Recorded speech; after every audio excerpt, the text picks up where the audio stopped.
Esto es el laberinto de Minotauro VK. Feliz año nuevo a todos, porque esto se publica el 1 de enero y diréis, bueno, pues ¿se va a contar algo del año nuevo o qué? No, pues esto es lunes, podcast de historia y voy a sorprenderos a muchos porque os voy a contar sobre un hecho y sobre un personaje que está muy relacionado con el 1 de enero.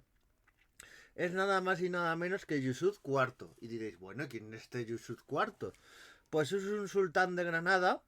Claro, el reino de Granada es que es parte muy importante de España, pero que no la conocemos y prácticamente lo que conocemos de España, el del reino de Granada, es cuando los reyes católicos lo conquistan. Pero su fundación, los reyes que hubo, los sultanes, las batallas y todo lo que hubo, queda un poco en el olvido. Es que ya lo comenté un poquito en el podcast que hice sobre la historia árabe en España, un poquito, en el que hablé de que un poquito esta historia se evidencia y se queda en el olvido porque cuando a veces en los colegios, en los institutos, incluso cuando yo veo programas didácticos, programas documentales y tal, a veces se habla de la Reconquista, el reino de Navarra, Aragón, Castilla, esos reinos de se habla del reino de Al-Ándalus y cuando ya son los reinos de Taifas, se habla de a lo mejor de los almorávides, los almohades, pero estos reinos de Taifas, su historia, queda un poco ahí y con Granada ya digo, sabemos el fin de Granada, el principio pero muy poquito, pero luego hay un montón de años en el olvido y no porque no haya fuentes, ni haya historia, ni haya nada que contar, o sea, hay muchísimo que contar y vamos a hablar que, vamos, para empezar de Yusuf IV hay que hablar de Mohamed IX el Zurdo, que era un rey de Granada, un sultán, porque los reyes de este reino se llamaban sultanes, vamos a llamar las cosas por su nombre, y se hizo con el sultanato. A ver, para un poco hacernos a la idea, el reino de Granada y algunos de estos reinos de taifas pasaba como en el reino visigodo, incluso en Bizancio. Son reinos con mucha inestabilidad que los reyes no solían morir de forma natural. Morían de forma... les ejecutaban, les mataban a traición, o sea...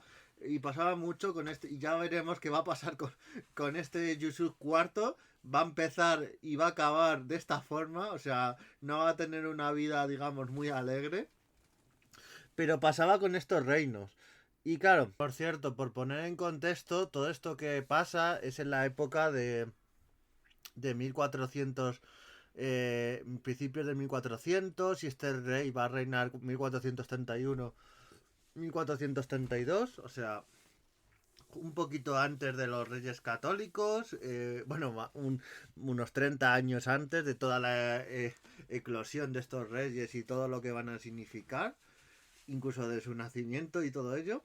Entonces, Mohamed IX, que era rey de Granada, tiene una insurrección de varios de... Y entre esos insurrectos va a estar este Yusuf IV, y va a pedir apoyo. Esto va a parecer algo contradictorio, pero en esa época, me hace mucha gracia cuando hablan de la reconquista y todo aquello, que parece que fuesen los moros contra los cristianos, y muchas veces los cristianos apoyaban a los moros entre los distintos reinos, y los moros igual, o sea, estas batallas que se hacen de moros y cristianos y de árabes contra los católicos, es que me parece muy gracioso porque no tiene nada que ver con lo que pasaba en la historia. Cuando partidos políticos sacan la bandera del Cid y dicen es que el Cid qué buen cristiano, y el día que se enteren de que luchaba para un rey de taifas como era el rey de Zaragoza, les da un chungo o algo, pero eso, el rey Juan II de Castilla apoyó a este rey Mohamed IX de este reino, Mohamed IX de Granada. Entonces, los castellanos preparan un ejército para atacar Granada. Para esta insurrección, recibió la propuesta de atacar directamente, ofreciendo ayudas a sus partidarios y aseguraron que les apoyaría. El 13 de junio salió de Córdoba con un gran ejército. En esta época ya Córdoba es cristiana. Hacia Granada, y al día siguiente se entrevistaron con su cuñada y otros 7 miembros del partido legitimista. Yusuf se unió a Juan II, retirándole su demanda de protección y su falta de vasallaje. Es este cambio que hace Juan II, que en principio Juan II va a apoyar a Mohamed IX, pero hay un choque ahí de alianzas, esto debe para una serie, o sea, Juego de Tronos se quedaría en una birria al lado de esto. Y al final Yusuf se va a unir a Juan II y le demanda su protección y su vasallaje, en plan, mira, si yo soy sultán de Granada, si haces que yo vaya al reino a ser rey de Granada, yo a cambio te voy a dar a pagar unos impuestos y si necesitas algún apoyo militar, yo te lo voy a dar a Castilla. Y por eso el 1 de julio de 1431 se hace la batalla de Igurela. Hablaremos más en concreto de esta batalla, que la batalla me gusta tratarlas en concreto y hablar de todo ello. Y Juan II no salió muy contento con el resultado, volvió con todos sus ejércitos a Córdoba, pero cuando se supo en Granada, muchos enemigos de Mohamed IX y de su partido decidieron apoyar a Yusuf y abandonaron la capital con él. O sea, se fueron de Granada y ya se fueron con Yusuf un montón. En septiembre de 1431 acordó los términos del tratado de vasallaje. Este tratado que iba a tener este rey Yusuf con Juan II, teniendo que ratificarlo cuando fuera sultán. O sea, estos ya son acuerdos que tenían entre manos. Gran parte del reino se pronunció a favor.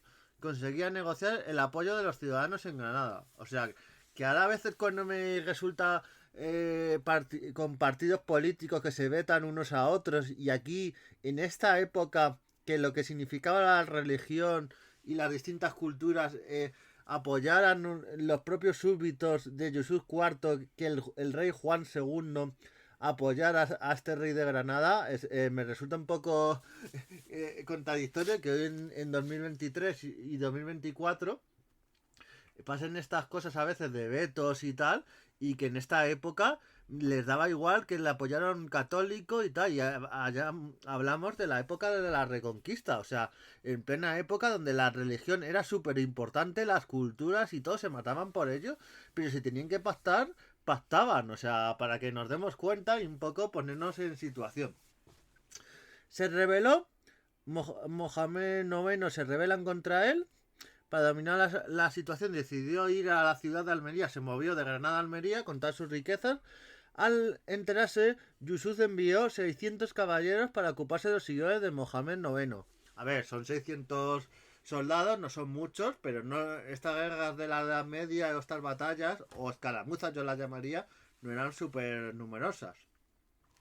El día 1 de enero de 1432, que este es el hecho por el que hemos venido hoy aquí al podcast, el infante Yusuf entró en Granada acompañado de un representante de Juan II, para que se viera claramente que Castilla la apoyaba. Si tú ibas con un representante del reino de Castilla, diría, oye, que yo tengo mis ejércitos, pero tengo a un reino como era Castilla en ese entonces, poderosísimo, el reino más poderoso de toda la península ibérica, que me apoya. Si os pasáis conmigo de la raya, van a venir los ejércitos de Castilla y vosotros veréis.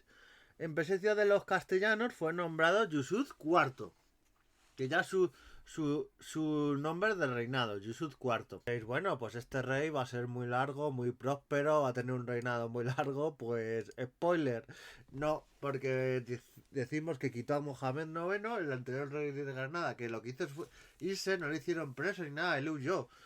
Pero claro, cuando se enteró de que había pasado esto, se organizó este anterior rey de Granada, Mohamed IX, junto a todos sus partidarios, junto a la mayoría de las ciudades y distritos, se levantó contra este Yusuf IV. Yusuf IV dijo a los castellanos, a Juan II, oye, que tú me has dado tu apoyo, apóyame que vienen a quitarme el trono. Y estuvieron luchando los dos ejércitos, en la batalla de la Vega, que se dice. Al final huyeron los castellanos, que sí, la apoyaban, pero ya sabemos cómo son estas cosas, en cuanto ven que la batalla se está yendo a peor, dicen yo me voy de aquí y así pueden negociar con Mohamed IX y decir, oye, es que yo sí la ayudé, pero mira, en la batalla me quité del lado y dejé que tú ganaras, o sea que ahora ayúdame a mí o algo así. Y claro, a Yusuf IV le cogieron preso y básicamente le ejecutaron y Mohamed IX volvió a reinar, o sea que Yusuf IV, que se proclamó rey como decimos el 1 de enero, no duró tanto, no duró casi ni un año porque enseguida hubo esta batalla, le capturaron y Mohamed IX volvió al trono esta historia del reino de Granada, que hay un montón de historias más de cómo se quitan el trono, unos, otros. Ya digo, iremos contando historias de reyes de Granada, de Zaragoza, del califato de Córdoba, de toda esta época árabe, porque es riquísimo en historia y no se conoce tanto. Y este Yusuf IV, que al final, primero Castilla le apoyó para que fuese rey y al final la abandonaron un poco, hicieron un poco la de Rodrigo en la famosa batalla, bueno, iba a decir de Río Guadalete, pero de Janda, porque ya no se ha demostrado que no es el río Guadalete esta batalla. Y se quedó Yusuf IV tirado.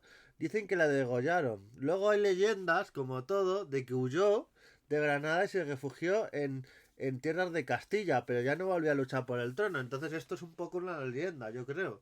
Yo creo que lo capturaron y murió, porque como dicen casi todas las fuentes.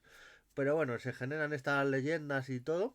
Y esta historia de Yusuf IV, que hoy día 1 de enero rememoramos, este rey de Granada, que diría, yo le llamaría Yusuf IV el breve, porque no duró nada prácticamente, enseguida le quitaron el trono, así que seguiremos haciendo historia este año con más anécdotas de personajes desconocidos, descubrimientos arqueológicos, también haremos de vez en cuando un What If, qué hubiera pasado si hubiera pasado otra cosa en la historia, y nos vemos haciendo historia. Adiós.